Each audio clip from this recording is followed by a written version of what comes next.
नमस्कार, मैं हूं पंडित अरविंद गौड़। स्वागत करता हूं आपका अपने YouTube चैनल ज्योतिष विद पंडित गौड़ में।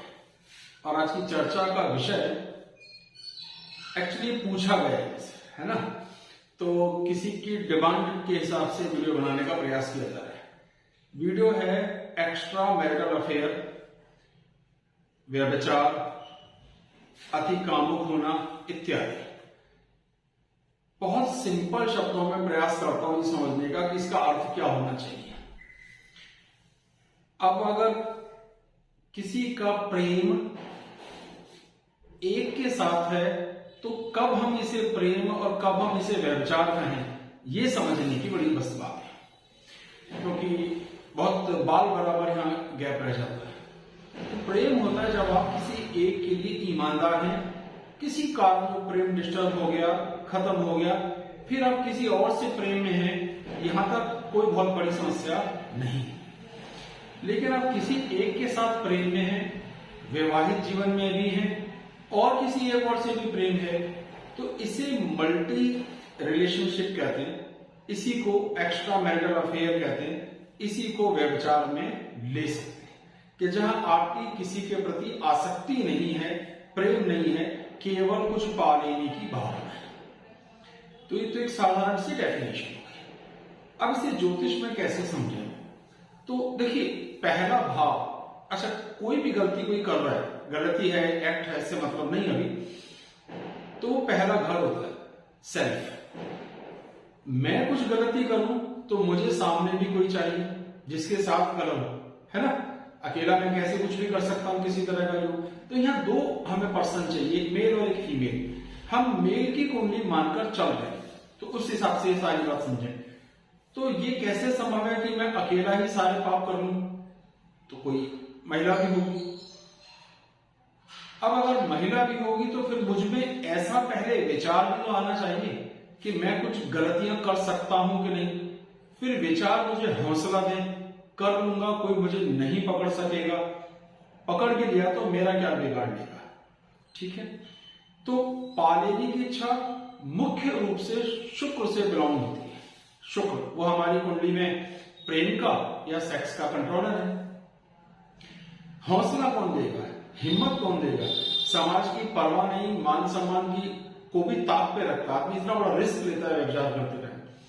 तो कहीं ना कहीं ये हौसला देते हैं वो पापी ग्रह जो कहते हैं कि हम अपने बाहुबल में बड़ा विश्वास करते हैं, जैसे मंगल, शनि, राहु, केतु और सूर्य। तो दो मुख्य बातें हुई कि एक तरफ हुआ शुक्र ग्रह, दूसरी तरफ हुआ ये 3-4 पापी ग्रह जिनका नाम है मंगल, शनि, राहु, केतु और सूर्य। अब किसी रूप में भी इन दोनों का संयोग हो, मतलब एक ही भाव में हो, एक दूसरे को देख रहे हो, एक दूसरे की राशि में हो, एक दूसरे के नवांश में हो, तो परिस्थितियां ऐसी बन सकती हैं कि आपको एक से तसल्ली ना रहे, हृदय में भाव जागे कि कुछ और ट्राई करना चाहिए। तो पहला हम लेते हैं 5वां भाव, यहां से आपको विचार आते हैं। फिर हम लेते हैं शुक्र जो इस तरह की पालेने की इच्छा देता है। फिर हम लेते हैं पापी ग्रह जिसका मैं बार बार नाम ले चुका, मंगल, शनि, राहु, केतु, सूर्य। इनके कॉम्बिनेशन किसी भी रूप में बने तो ये संभावना आ जाती है। अभी बड़ी स्थिति को समझिए, केवल एक योग होना तो प्रेम के लिए भी जरूरी है। अगर शुक्र मंगल इकट्ठे नहीं होंगे तो प्रेम भी कैसे होगा? तो सिर्फ एक योग कुंडली में अगर लग रहा हो तो आप इसे तुरंत ही व्यभिचार योग की सीमा में न ले जाएं। इसको कम मैं 5-6 योग अभी बताऊंगा धीरे धीरे, तो मिनिमम 2 या 3 योग हो तब आप ये कह सकते हैं कि ऐसा हो सकता है। अब लग्न या तो बहुत मजबूत हो, हिम्मत वाली, सही सपने में कहां से शुरू करें कि मैं भी सेल्फ मतलब लग्न पहला भाव। अगर मेरी 3 लग्न हो सकती है, जन्म लग्न, चंद्र लग्न, सूर्य लग्न। अगर तीनों लग्न बड़ी दमदार हो, उनमें पापी ग्रह बैठे हो, तो मुझे किसी की परवाह नहीं, मैं किसी से डरता नहीं, हौसला आ गया। तीनों ही लग्न अत्यधिक वीक हो तो कोई मेरा क्या बिगाड़ लेगा, हम तो पहले ही बहुत बुरे हैं। 2 तरीके, सातवें भाव पर जो जिसके साथ रिलेशन होगा तो कुंडली में कौन सा भाव है? सातवां। पत्नी या पत्नी जैसी, जिससे भी आपके शारीरिक संबंध हैं या वचन आप दे रहे हैं वो सब आपकी पत्नियों जैसी मान लीजिए, थोड़ा अच्छा लगता सुनने में। मनसा वाचा कर्म, किसी को मन से पत्नी स्वीकार किया जा सकता है, कर्म से स्वीकार किया जा सकता है और वचन से। आप शब्दों से कह सकते हो मैं आपसे विवाह कर लूंगा, प्रॉपर विवाह कर लीजिए, या आप इसे हृदय से प्रेम करते हैं। तीनों सूरतों में आपकी पत्नी समान हुई। तो अभी तक की चर्चा में सेल्फ या तो बहुत सेल्फ आपका पहला घर बहुत कमजोर होगा या बहुत बलवान होगा, कठोर ग्रह होंगे, पापी ग्रह होंगे। सातवां घर या तो बहुत ज्यादा अच्छा होगा जिस पर पापी ग्रहों की दृष्टि हो, यानी लगन पे पापी होगा तो सातवें पे है, या सातवें घर में ही पापी ग्रह हो ज्यादा, खाली एक से नहीं। शुक्र के साथ इन सब का योग हो तो आपकी कुंडली में व्यभिचार योग बन सकता है। कई योग देखिए, 6-7 की चर्चा तो मैं ही करूंगा, एग्जाम्पल दिखाने का प्रयास करूंगा।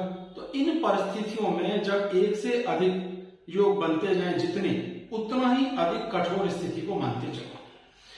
कभी कभी बिल्कुल जरूरी नहीं है कि सातवें भाव से सीधा सीधा लेना देना।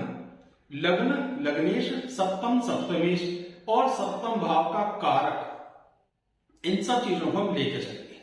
तो सातवें भाव का कारक होता है शुक्र, लग्न और एक लग्नेश। लग्न का एक मालिक होगा लग्नेश, तो सबके लिए अलग अलग हो सकता है, 12 लग्न 12 लग्नेश। सप्तम और सप्तमेश, सातवां भाव और उसके स्वामी ये भी 12 संभव हो सकते हैं, इसलिए तो आपको अपनी कुंडली में देखना होगा। कहीं ना कहीं सप्तम भाव के कारक का जबरदस्त यहां पे रोल है। तो स्थिति ये हुई कि शुक्र और पापी ग्रह, शुक्र लग्न सप्तम के बीच में कोई कॉम्बिनेशन अगर बन रहा है तो योग जबरदस्त असर करता है। इसका एक कैंसिलेशन योग भी आ सकता है। इसे हम कहते हैं डे ड्रीमर, दिन में सपने देखने वाला। हिम्मत नहीं है कुछ गलतियां करने की, पर कल्पना का सुख, फैंटेसी का सुख ले रहे हैं। तो जनरली वो लोग कौन होंगे जिन पर योग तो बन गया पर बृहस्पति की पूरी दृष्टि शुक्र पर पड़ रही हो या लग्न या सप्तम भाव पर पड़ रही हो, तो वो कभी इतनी बड़ी गलतियां नहीं करता योग होने के बाद भी। तो जनरली उसे रसिक, चंचल, शरारती कह देते हैं। वो बाकायदा उस लेवल का पाप नहीं करेगा जिसे पापी हो जाना मान लिया जाता है। तो अभी तक जो चीज समझी, कैसे योग बनेगा, बन सकता है, मुख्य मुख्य कंडीशंस में मैंने बार बार चर्चा की, उन्हें बार बार रिपीट नहीं करूंगा। अब इन्हें फिगर्स पे देख लेते हैं कि कैसे कैसे होगा एक एक कर। तो यहाँ पे पहला नियम क्या लिया जा सकता है? पहला नियम लिया जा सकता है शुक्र का और मंगल, राहु, केतु, शनि, सूर्य इनका कॉम्बिनेशन अगर है तो, जैसे मंगल शुक्र एक साथ हैं, मंगल शनि एक साथ हैं, मंगल राहु एक साथ हैं, शुक्र राहु एक साथ है, शुक्र सूर्य एक साथ है, तो ये एक योग पूरा बन गया। अब अगर ये और भी एक योग बन रहा हो कुंडली में, जैसे सातवें भाव से भी किसी तरह से लिंक बन रहा है, शुक्र सातवें भाव का भी कंट्रोलर है, तो ये योग को पुख्ता समझ के चलिए। आप स्क्रीन पे देखते रहिएगा। किसी न किसी रूप में सातवें भाव या सप्तम भाव से शुक्र और पापी ग्रहों का लेना देना आ जाए तब भी ऐसा होगा। नवांश कुंडली में भी शुक्र और इन पापी ग्रहों का कोई कॉम्बिनेशन बनता हो तब भी ये योग लागू हो सकता है। अब एक नियम यह है कि शुक्र और चंद्र कोमल भावनाओं का, सुख पाने की इच्छा का, शुक्र लैंगिक सुख प्राप्त करने का, ये दोनों हो एक साथ, शुक्र और चंद्र की युति और लग्न या सातवें भाव से हो, परस्पर एक दूसरे से केंद्र में हो, तो भी ये योग बन सकता है। इसका अर्थ फिर से समझना है कि परस्पर केंद्र में होने, परस्पर केंद्र मतलब ये सातवीं दृष्टि से देखेंगे एक दूसरे को, तो ये योग बन सकता है, पर इसका सातवें भाव से लिंक जरूरी है। यानी या तो लग्न में शुक्र चंद्र हो या सप्तम भाव में शुक्र चंद्र हो और किसी पापी ग्रह की दृष्टि हो, पाप प्रभाव में आए, तब भी ये संभव है। फिर बात आती है लग्न, चंद्र लग्न, सूर्य लग्न और आपकी लग्न कुंडली, तीनों लग्न में पापी ग्रहों का योग हो या सप्तम भाव पर पापी ग्रह जिसे लग्न पापी ग्रह से प्रभावित हो, तब भी ऐसा संभव है। शुक्र की राशि जो दो राशियां हैं वृषभ और तुला, अगर इनमें पापी ग्रह हो तब भी ये प्रभाव आएगा, क्योंकि शुक्र की राशि में पाप प्रभाव होगा किसी भी भाव। एग्जांपल समझिए कि मेरे दो घर हैं, एक का नंबर है 2 वृषभ राशि, एक का नंबर 7, तो मेरे 2 नंबर वाले घर में भी बहुत बुरे लोग किराए पे रहते हैं, 7 नंबर वाले घर में भी लोग बहुत बुरे लोग किराए पे रहते हैं, तो उसका कुप्रभाव मुझ पर जरूर आएगा। तो जरूरी नहीं है कि शुक्र खुद पापी ग्रह में हो या उस पर कोई दृष्टि हो, शुक्र के भाव में पापी ग्रह होने से भी शुक्र पर पाप प्रभाव, शुक्र की प्रवृत्ति में पाप प्रभाव आ जाएगा। ये कॉमन सा नियम था।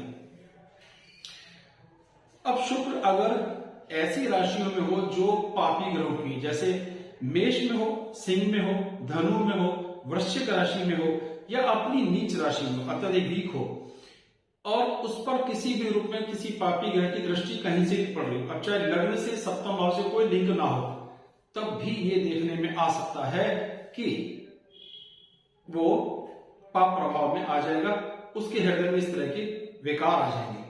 तो ये कुल मिलाकर मैंने आपको 7 योग पढ़ के बताए, आपको स्क्रीन पर भी दिखा है कि किस किस तरीके से नियम बन सकता है। 2 एग्जाम्पल लेते हैं, उन पर इसे लागू करके देखते हैं कि क्या स्थिति है, जिससे कि ये बात समझना आपके लिए सहज हो जाए। पहला एग्जाम्पल देखते हैं। ये एक पुरुष की कुंडली है, 14 मई 1972 सुबह 10:18 दिल्ली का इनका बर्थ था। ये पहली कुंडली जन्म कुंडली, नवांश कुंडली, चलित कुंडली है। तो आप इसे इस तरह से देखें। मैं एक एक करके इन नियमों को पढ़ता हूं जो इन कुंडलियों में लागू हो रहे हैं। अगर हम सबसे पहले इस चीज को देखें, इनकी लग्न, अगर आप ध्यान देंगे तो लग्न में केतु बैठा है, शनि की पूरी दृष्टि है, तो लग्न पाप प्रभावित हुई। अब चंद्र लग्न देखेंगे तो चंद्र लग्न में शनि और सूर्य 2 पापी ग्रह, राहु की पूर्ण दृष्टि है, तो ये भी प्रभावित हुई। सूर्य लग्न देखेंगे तो शनि बैठे हैं, राहु की पूर्ण दृष्टि है। तो पहला नियम हुआ कि तीनों लग्न किसी न किसी रूप में पाप प्रभावित होनी चाहिए। फिर लग्न या सप्तम भाव में पापी प्रभाव होने चाहिए। ठीक है जी। अच्छा, दूसरा नियम है शुक्र मंगल की युति। आप देखें, ये रहा शुक्र और ये मंगल की युति एक साथ है। इसके बाद नवांश में भी शुक्र मंगल की युति है, तो ये 3 आपके क्लॉज यहां लागू हो चुके। चौथा है शुक्र की राशि में भी पापी ग्रह होना चाहिए। अभी वृषभ शुक्र की राशि है, सूर्य और शनि 2 पापी ग्रह बैठे। नवांश में देखेंगे तो अभी यहां शनि बैठे हुए हैं, तो ये भी एक क्लॉज लागू हो गया। अब आता है चंद्र, जो मन का स्वामी, उसे कमजोर होना चाहिए।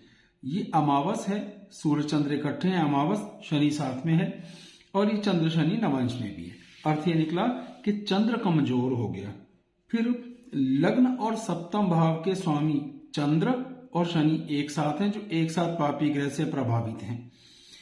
अब सवाल आता है कि गुरु की पूर्ण दृष्टि पड़ रही है, तो ये योग कैंसिल क्यों नहीं हो रहा? गुरु यहाँ बलवान है, इसमें कोई शक नहीं है। नवांश में 12वें घर राहु से पीड़ित हुए, कमजोर, और षष्टेश होने के कारण प्रभावहीन हो गए। तो गौर कीजिए, इस कुंडली में 7 मैंने योग पढ़ के बताए, वो 7 मैंने एक साथ लिख के स्क्रीन पर भी दिखा दिए, जिससे ये पता चले कि कहाँ गड़बड़ हुई या कैसे इनकी कुंडली में इतना जबरदस्त व्यभिचार योग बना। तो ये एक और एग्जांपल है। 2 सितंबर 1975 सुबह 12:25 इन्हें आधी रात वाला दिल्ली का इनका बर्थ। तो पहली कुंडली लग्न कुंडली, नवांश कुंडली, चंद्र कुंडली, इस हिसाब से देखें। तो पहला देखते हैं कि इसमें 2 लग्न पापी ग्रहों से प्रभावित हैं। यहां वैसे लग्न में चंद्र है, लेकिन अगर आप चलित कुंडली देखेंगे तो लग्न में मंगल आ जाते हैं, तो लग्न प्रभावित हुई और चंद्र के साथ शनि भी हुआ। यहां यह भी समझ आता है कि चलित कुंडली का रोल कितना जबरदस्त होता है। तो पहला एक क्लॉज ये हो गया। फिर आता है सूर्य शुक्र की युति है जन्म कुंडली में, नवांश कुंडली में मंगल शुक्र की युति है, ये दोनों एक साथ हैं, ये भी बात हो गई। फिर तीसरे नंबर पे 3 योग तो यहां हो चुके। अब चौथा योग आता है कि राशि शुक्र की ये 2 राशियां हैं, तो यहां 2 पापी ग्रह बैठे हैं, जिसे आप देख पा रहे हैं। तो चौथा क्लॉज भी यहाँ पे लागू हुआ। अब बात आता है चंद्र का कमजोर होना। चंद्र यहां से यहां शनि के साथ शिफ्ट हो गए, तो अर्थ हुआ चंद्र शनि का योग बन गया। इसका प्रभाव ये देखने में आता है कि ये वैसे भी पक्ष बल में कमजोर है, सिर्फ 2 या 3 दिन के बाद अमावस आने वाली है, तो इसलिए ये भी बुरा प्रभाव है। तो चंद्र यहां कमजोर हुआ, तो चंद्र हमारे मन को बिलोंग करता है। उसके बाद आता है गुरु की दृष्टि। अब हम कह सकते हैं कि गुरु की यहां पूर्ण दृष्टि पड़ रही है, सब ठीक है, लेकिन जब चलित कुंडली आप देखेंगे तो गुरु की अब दृष्टि यहां नहीं है, ये दोनों यहां शिफ्ट हुए और ये स्थितियां बनी। तो अर्थ ये हुआ कि गुरु की दृष्टि भी यहां प्रभावहीन है, लाभ नहीं दे पा रही है। 11वें घर में वैसे भी गुरु 11th हाउस में बैठे हैं, तो उनकी यहां पे पूर्ण दृष्टि नहीं आएगी। तो पूरे 6 क्लॉज इनकी कुंडली में भी लागू हो गए। आपने एग्जाम्पल्स भी देखे, कुछ नियम भी देखे जो मैंने आपको पढ़ के बताए, जिससे मुझे उम्मीद है थोड़ा बहुत जरूर आपका ज्ञान वर्धन हुआ होगा। ये बात समझने में थोड़ी सी सुविधा मिली होगी, थोड़ा आसानी हुई होगी कि योग कैसे बनते हैं। अब जिसकी कुंडली में है वो रहेंगे, उसके उपाय हैं कि हम शुक्र को थोड़ा शांत करें, लगन को थोड़ा मजबूत करें, चंद्र को मजबूत करें, यानी मन को। तो इस उम्मीद बढ़ जाती है कि हम अपनी सीमाओं में बंधे हुए रह सकते हैं। लेकिन इसका वास्तविक इस्तेमाल कहां कर सकते हैं कि अगर आप अपने बेटा या बेटी का विवाह कर रहे हैं, तो दूसरे कैंडिडेट की कुंडली में इस तरह के योग, जिसे व्यभिचार योग में कह रहा हूं, एक्स्ट्रा मैरिटल अफेयर कह रहा हूं, वो तो नहीं है। अगर वो हैं तो आपको थोड़ा सोचना जरूर चाहिए कि आप बच्चे का भविष्य बना रहे हैं या तकलीफ की स्थितियों को डेवलप कर रहे हैं। तो जानकारी का लाभ आपको होगा, सिर्फ गुण मिलान से सब कुछ नहीं होगा। तो मुझे उम्मीद है कि अगर आप देखेंगे तो जरूर आपको सीखने को कुछ ना कुछ नया मिलेगा। बहुत बहुत धन्यवाद। जय सिया राम।